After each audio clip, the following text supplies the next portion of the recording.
Hello everyone, I'm Dan Philgreen, and this is Shell Point Today for Thursday, October 3rd. On today's show, we talk to Doug Quelch, a former Navy commander who has a unique perspective after working for years in Saudi Arabia. We'll also meet Joe Grapes, who works out regularly at the Island Health Club at age 99 and a half. But first, let's get a Thursday news update from Kara Minui at the news desk. Kara. Thank you very much, Dan. Well, our weather here in Southwest Florida has finally started to shift from ghastly, hot and humid to I might actually take a walk outside for a few minutes. With this in mind, the Shell Point Walking Club are commencing their expeditions for the season. There are plenty of scenic places to walk in our area, and on Saturday, they're going to the jewel of the island coast, Sanibel. They'll be traversing the wilderness of the Pond Apple Trail, the unique Periwinkle Park, and of course, the beautiful shell-lined beaches. Now, you do need some stamina to keep up with the Shell Point Walking Group, as this hike will travel at least 3 miles, and 6 miles for the more advanced walkers. If you're up for the challenge, then bring your water bottle and walking shoes and meet the carpool this Saturday morning at 8 a.m. in the island's administration courtyard. For more information, call Jim Plummer at 337-2721 or Bob Chamberlain at 454-3917. It's time now to set our sights a bit further off, to the Middle East and to the country of Saudi Arabia. To really get an idea of this country's role in global politics, it helps to hear from someone who was on the inside. Doug Quelch is a retired Navy commander who worked very closely with the Royal Saudi Naval Forces. He has a unique perspective on this country and the Arab culture as a whole. He'll be our special guest for 3 Mondays in a row, starting next Monday at 1:15 p.m. in the village church on the island. Terry Kolath brings us this preview. Hello, I'm Terry Kolath, and I'm here today with Doug Quelch of Fort Myers, and we're talking about a program he's doing in the Academy, 3 sessions on Arab culture. Thank you for joining me, Doug. Thank you, Terry. It is such a privilege for us to be able to welcome you to the Academy with your amazing experience, especially this semester when we're trying to figure out just what is Islam and what does that mean to us. So we're delighted that you're going to present this program. Well, thank you. I've had an opportunity that most people haven't had, in that not only have I been to many Arab ports in the Navy, but I was privileged enough to work for a company in Washington for 11 years and spent almost 8 of them actually living in Saudi Arabia. And the average citizen can't go there. Mm-hmm. It's not a tourist destination. So almost for survival, I started reading books, and I had many friends that were Saudis and Egyptians, and I just became very interested in this, and I hope that what I have to offer will be something of benefit to Shell Point and to the community at large. I'm sure it will be. First question that probably we all have. You're a retired commander in the Navy.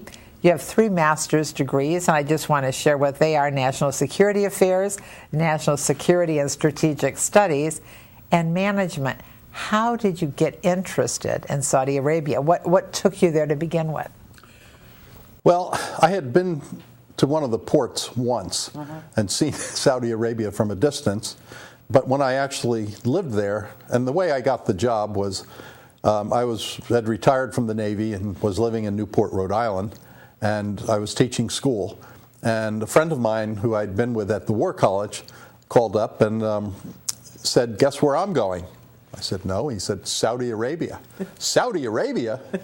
He said, "Yeah, and I'd like you to come and be my assistant." So the company flew me to Washington a week or 2 later, and I was interviewed, and 2 months later I was on a plane thinking, where am I going? But, and that was it? You just went to Saudi Arabia, cold turkey. Okay, so let's talk a little bit more about how you learned about culture. I've been just amazed at everything you shared with me about Arab culture. How did you learn it all? Was it on-the-job training? Well, we were working side by side with Saudi enlisted men officers, and I ended up making a friendship with a man who was a Saudi, and he was a general in the Army. And we would spend hours every week discussing things of the world. He was a very educated Saudi and very moderate in his views. And he introduced me to many of his friends. We would go to places where Westerners don't normally go. And through that friendship, then by working with Saudi officers, I became interested in the culture. So I hope this course will help give to the people of Shell Point some of my journey and how Arab culture and Islam affects us as Americans. Thank you, Doug, for saying yes, that you would come and speak to us. Thank you, Terry. Well, I just want to say that the interest in this class has grown so much that we are going to be moving it to the church auditorium.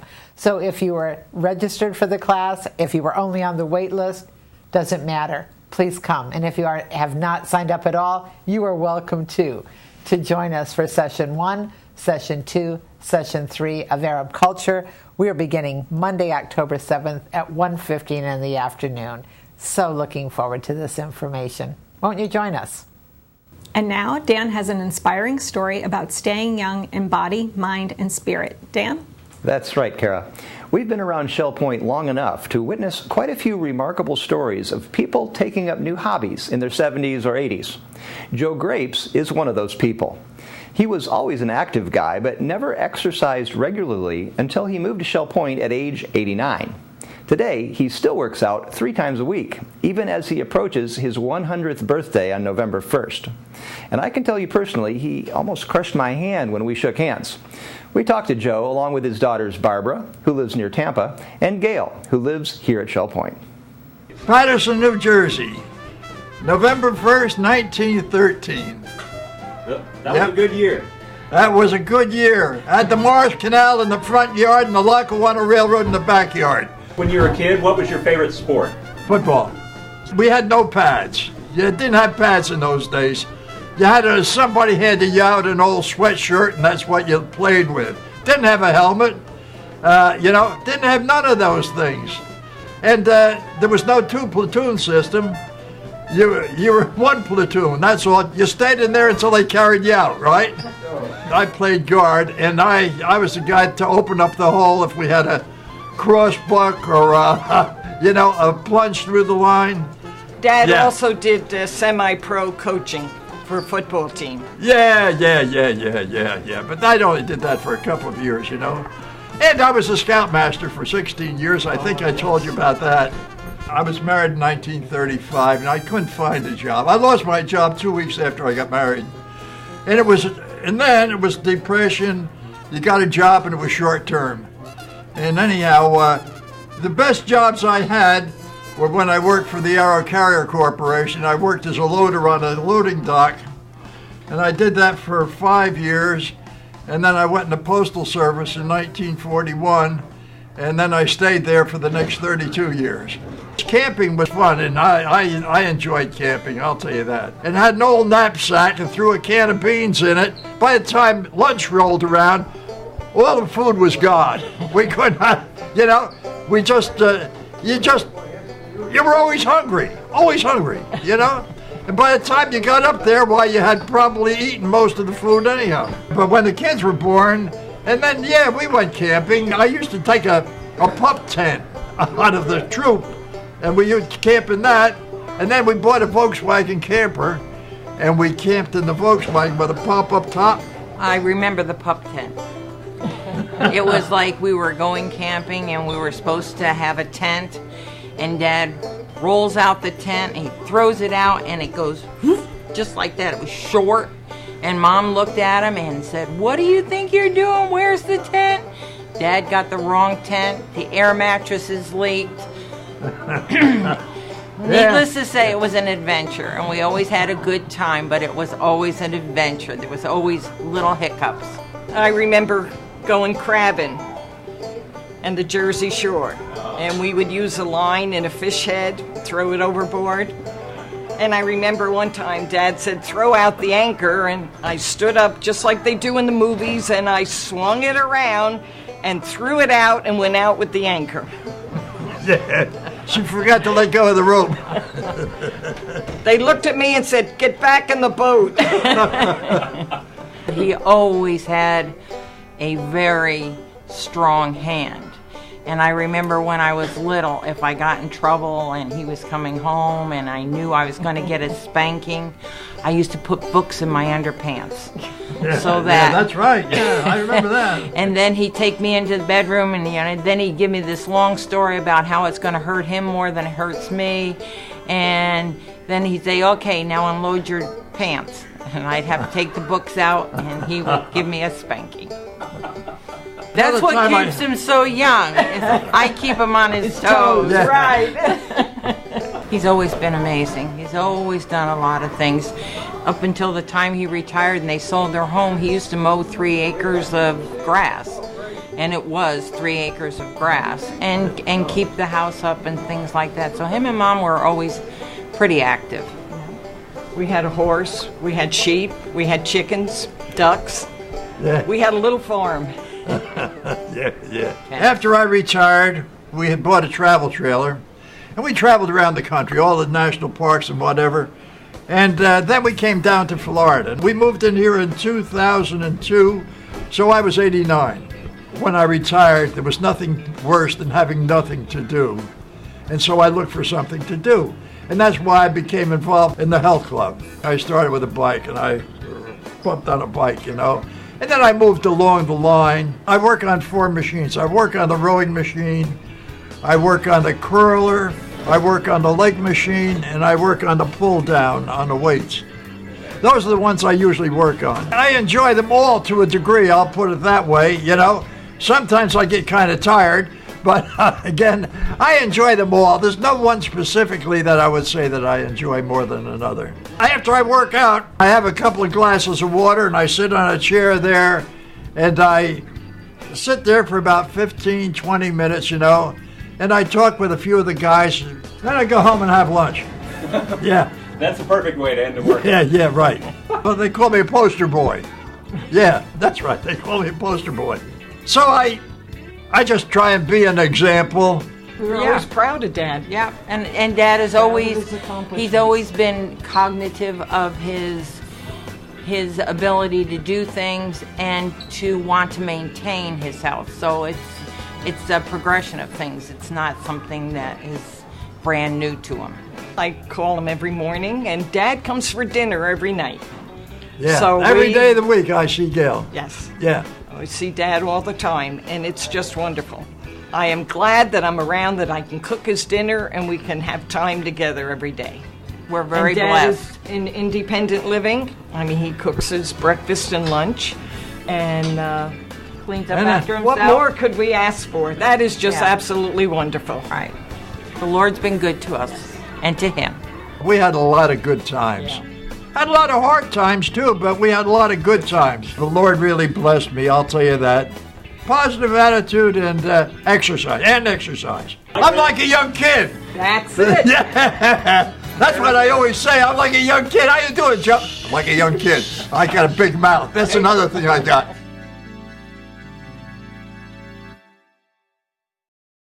Do you know of remarkable people like Joe? Then we want to know about them too.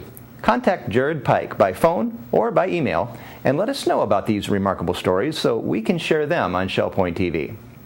Speaking of remarkable people, yesterday we had the chance to talk to Dr. John Stumbo, the new president of the Christian and Missionary Alliance. Today he returns for part 2 of our exclusive interview in today's Village Church Connection segment. But first, it's time to talk about Thursday's happenings, followed by your Academy News and menus. Welcome to the Happening segment of Shell Point TV. I'm Bev Chandley, and this is Mary Franklin, and we're going to go over your activities that we have here today. We're going to go down to the Health Club at 7:15. We have a Health Connections Bend, Breathe, and Balance class going on down there. 8 o'clock, we have the Men's Golf Association gathering at the Shell Point Golf Club. Also at 8 o'clock, we have the men's tennis group. This time it's doubles tennis. They'll be down there having their round robin at the Woodlands tennis courts. At 8:30, the Paddlers Club will be gathering at the kayak storage facility for their weekly outing. Then at 9:15, we have shuffleboard at the shuffleboard courts behind the Resident Activity Center. At 9:30, the current events group will be in the game room of the Woodlands. At 9:30, we have the ladies match play tennis down at the Woodlands tennis courts. We also have Samba, which is actually a card game, in the Sable Room of the Woodlands at 9:30. 9:45 is the time for introduction to beginning line dancing in the Health Club. At 10 o'clock, the Susie Q heads out for Woody's for lunch out on Pine Island. You do need to sign up for that. And then we have 10:15 basic line dancing in the Health Club. We round out the morning at 11:15 with advanced line dancing in the Health Club. And here's Mary for your afternoon activities. At 1:15, if you're part of the Butterfly Garden Committee, you want to be at the Butterfly Garden for your meeting. 1:15 is also time for the Mahjong players to be meeting in the Library Lounge for their game. And spot play readers will be gathering in the Osprey Room on the island. 2:45 Health Connections Program Balance and Mobility Training Level 2 will be meeting in the Health Club on the island. The seamstress will be in the Osprey Room at 4 p.m. today, and at 4:30 Alcoholics Anonymous meeting will take place in the Sable Room of the Woodlands. And at 7 o'clock you have two choices. You can join the Pinnacle Group in the Library Lounge or the Trailblazers Bible Study Group in the Game Room at the Woodlands. That wraps up Thursday. We look forward to seeing you here for the weekend edition starting tomorrow. Hi, I'm Terry Koleth with your Academy information for Thursday.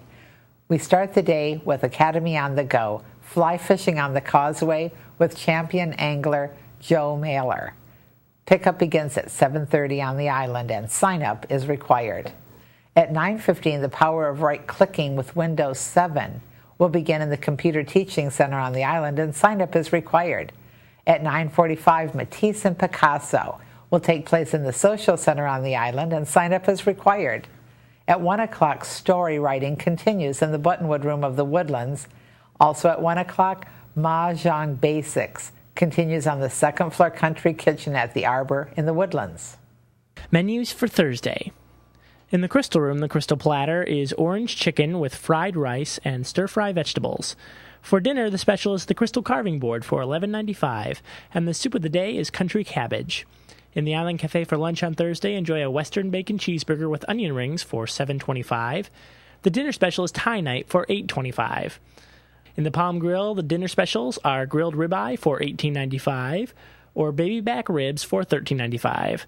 All menus are available 24 hours a day at www.shellpoint.net. Hi, welcome to Village Church Connections. I'm Andy Hawkins, the senior pastor of the Village Church, and I'm here with John Stumbo. John is the newly elected president of the Christian and Missionary Alliance. So welcome, John. Good to see you today, Andy. Tell us a little bit about the expanse of the Christian and Missionary Alliance across the globe, because I understand, for instance, that the United States Church here is not the largest church. Oh, by no means. I appreciate you bringing that up. There's 2,000 Alliance churches here in the United States, 40% of which are non-Anglo. 36 languages spoken in Alliance churches on any given Sunday in the United States.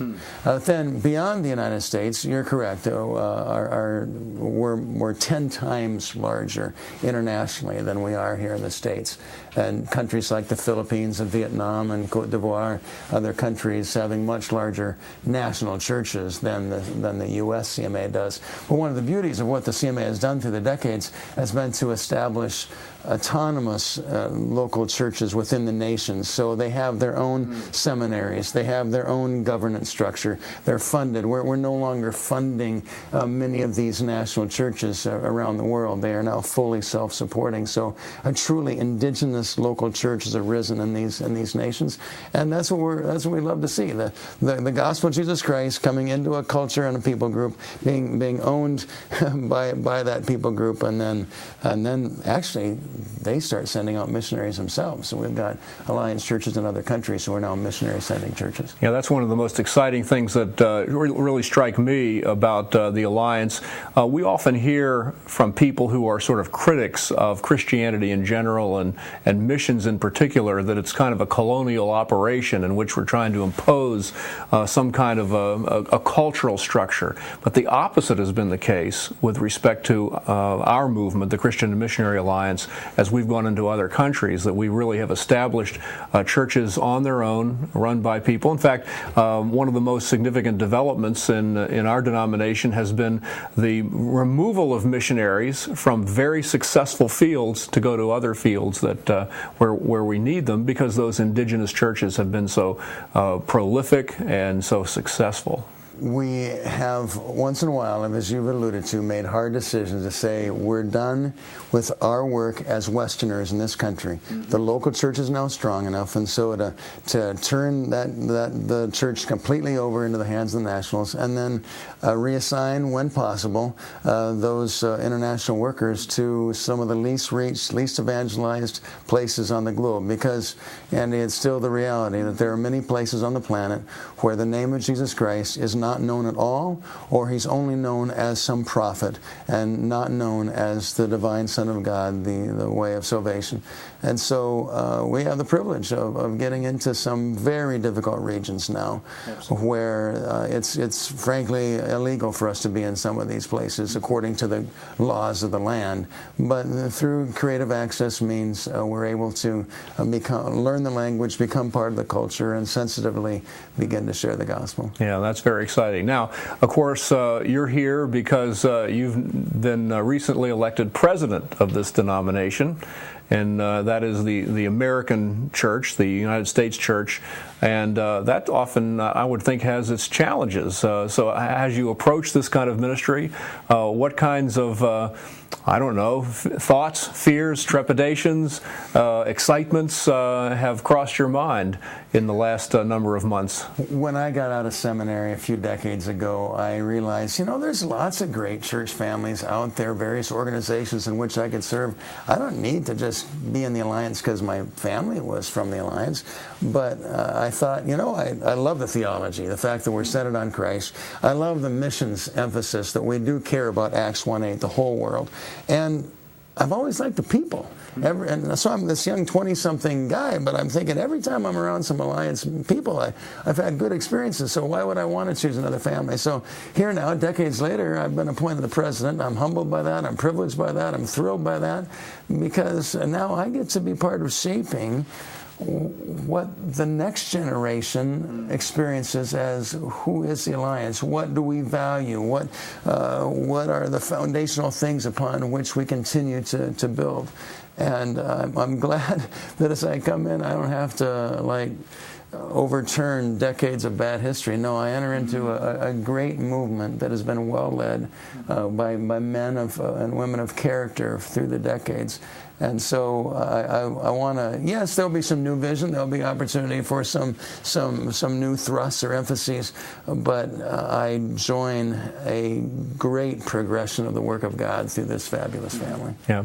Now, we just spent some time in our local district conference, and you were a speaker on those occasions, several occasions in that conference, and I remember you telling us what the stipulated roles were for the president of the Christian and Missionary Alliance. You're referring to my ministry description. That's correct. Yes. The first line of the ministry description says that the president is the spiritual leader and chief executive officer of the Christian Missionary Alliance. And I really take that word order seriously, because I believe that those church fathers within our movement that wrote that document were serious about saying, first and foremost, we need spiritual leadership. Yes, we need that CEO executive oversight. That's important, and I would seek to do that well. But first, before we're an organization, we are a gathering of people.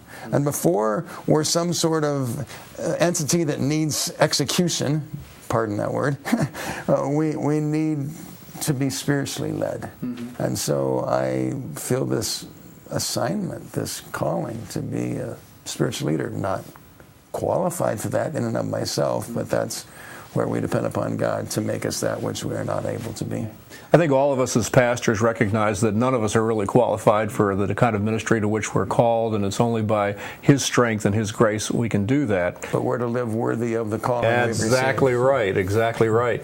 I want you to know that while we haven't had a chance to get acquainted very often in the past, it's been a delight and privilege to get to know you a little bit over the last number of days, and I can tell you that your spiritual spiritual ministry at our recent conference was a great blessing to me and an encouragement to me. And so not only can I see that you take that spiritual leadership responsibility seriously, but I believe you're gifted at doing that, and I think you'll be a great blessing to your church, which is really the pastors of the Christian and Missionary Alliance, sort of where your congregation.